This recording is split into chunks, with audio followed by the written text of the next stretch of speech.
Okay, welcome back. We're talking about Skill 13 today, which is the start of Chapter 4. Chapter 4 in our book is all about trigonometry. This is going to be the most sort of generic math stuff we do. It doesn't tie quite as closely, quite as quickly to some of the automotive examples, but it'll come back around at the end. Trigonometry is an area in math where you're focusing on sort of studying angles and triangles to a certain extent. You can use it for different geometry things. You can sort of use it a lot in physics for different type of things the book is talking about, right? You can sort of looking at different sort of forces in 2 dimensions or even 3 dimensions, I would imagine. You can sort of break down what's happening in terms of the different dimensions using trigonometry. So it's a pretty useful tool. We're going to spend a couple skills kind of sort of building up some essential trigonometry tools, and then we'll sort of put them to use a little bit. So the first part that we're going to do about trig, so this skill 13 focuses on the Pythagorean theorem and special case triangles. We need to build up a couple sort of generic bits of triangle information first. So, right, triangle, 3-sided figure. The notation we're going to be using for triangles, we're going to be looking at not just the side lengths. So we'll have sort of side lengths A, B, C. We're going to use lowercase letters for the side lengths. You can kind of see here, right, lower a, lower b, lower c. So those are the side lengths. And then the capital A, B, and C, those are going to be the angle measures, right? So the idea is you've got a triangle, so you've got 3 sides, you've got 3 angles.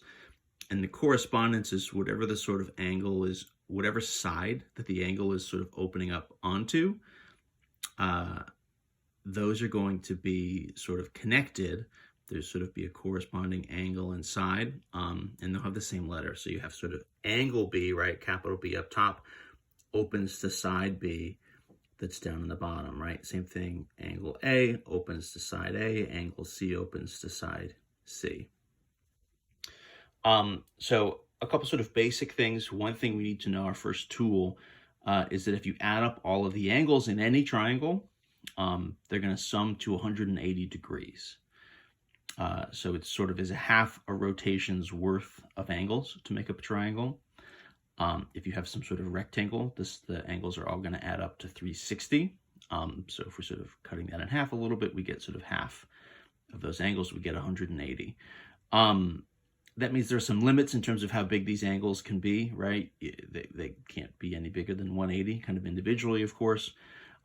And so the bigger any one angle is, the smaller it kind of forces the other two to be, right? So there's sort of a give and take relationship happening here. You can see this angle, angle B here looks like it's kind of big. It's what we would call an obtuse angle. It looks like it's bigger than 90 degrees. It's sort of past being like a square corner.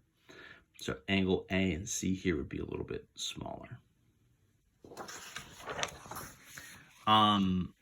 Once we have this sort of relatively basic trig fact down, we can start to focus a little bit more on particular types of triangles. And so what we're going to be looking at, almost exclusively are what we call right triangles. So a right triangle is a triangle where one of the angles is 90 degrees. Because all of the angles have to add up to 180, and by definition there are 3 angles. You can't have more than one 90-degree angle in a triangle. If you have 2 of them, you've already hit your maximum. You've hit 180, and you wouldn't have any degrees left over for a 3rd angle. So a right triangle means one and only one 90-degree angle, right? So that's our sort of corner angle, our sort of square corner. We can kind of mark it. You can see here in the diagram with the little square. So this would be sort of our angle C. In this case would be sort of our right angle.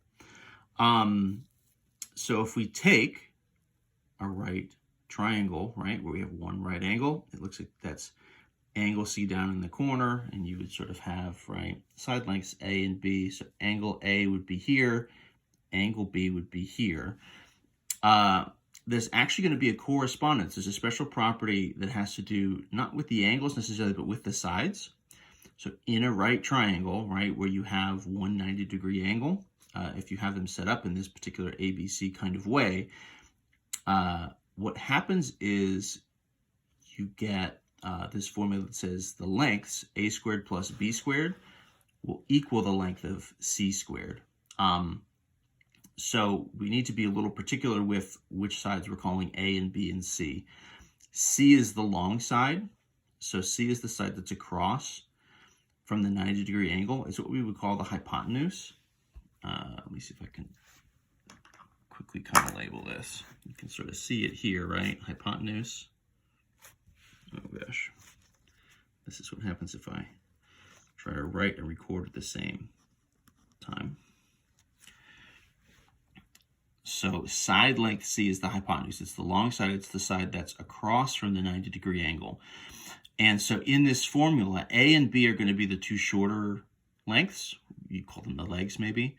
And then side C is our long side, is the hypotenuse. And so A squared plus B squared equals C squared works only when A and B and C are sort of set up in this way. So it's not just sort of randomly putting sides in. It has to be with this particular orientation, where side length C is the long side. What this allows us to do, so this is our Pythagorean theorem. What this allows us to do is, if we have a right triangle, we can essentially, if we sort of know two of the side lengths, we can sort of solve for the third one. So say, for instance, right, in this example, 13.1, you have this particular triangle, right? So you have sort of a side length 6, a side length 10, and then this sort of missing side length x. We know it's a right triangle because it has the square in the corner, and we know in particular the side length 10 is our long side, right? That's going to be our hypotenuse. So side length 10 is our C value. So A and B here are kind of arbitrary. It doesn't really matter which side we call A, which side we call B. In this example, we're calling the side length 6A, and then we're sort of solving for value B. B is the value x that's missing. So if I just sub this into the formula, into the Pythagorean theorem, we're saying A squared plus B squared is C squared. So that means A is 6, C is 10. So you sort of sub this in, we get 6 squared is 36. Plus my B squared value, right, is sort of my X value is unknown. 10 squared is 100. So you can end up with this, right, kind of 36 plus the X squared is 100. A quick just subtraction, right, subtract the 36 over, you get this sort of X squared value is 64. Now the catch here, right, is this isn't directly right that like the length you're solving for, right? It's not A plus B equals C, it's squared plus squared equals C squared. So that means as a final step here, you actually need to take a square root. In this case, you have a pretty natural value, right? If x squared is 64, the root of that would just be 8, right? This is inches and inches and inches. So our missing value here is 8 inches. And that's the basic idea. That's how we would sort of use this formula. Right? As long as we know sort of two of these side lengths, we have this right triangle, we can sort of find the missing third length. If we look at some of the homework, the first few problems in the homework you can see are really just about using the fact that all the angles add to 180. So if you know two of the three angles, you can sort of subtract them from 180 and find the third angle.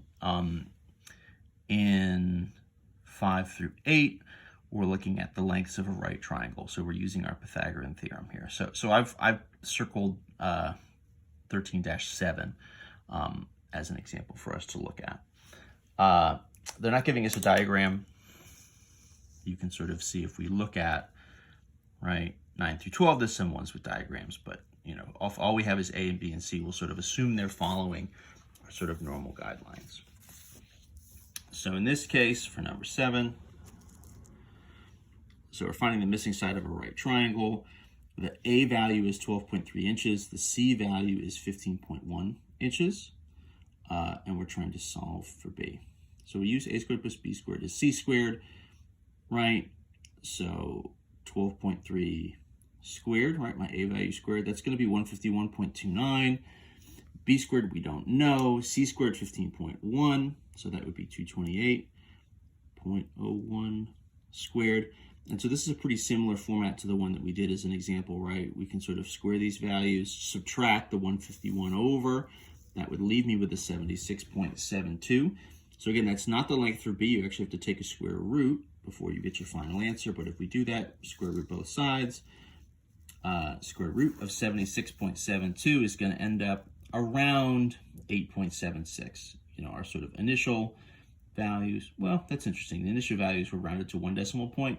I probably could have called this 8.8 and rounded it to 1 decimal point as well. You know, unless I'm sort of specifying, right? 2 decimal points sort of tends to be what I'm naturally going for. So that's sort of the setup for this initial trig stuff. That's some right triangle properties, in particular Pythagorean theorem, and how you would use it.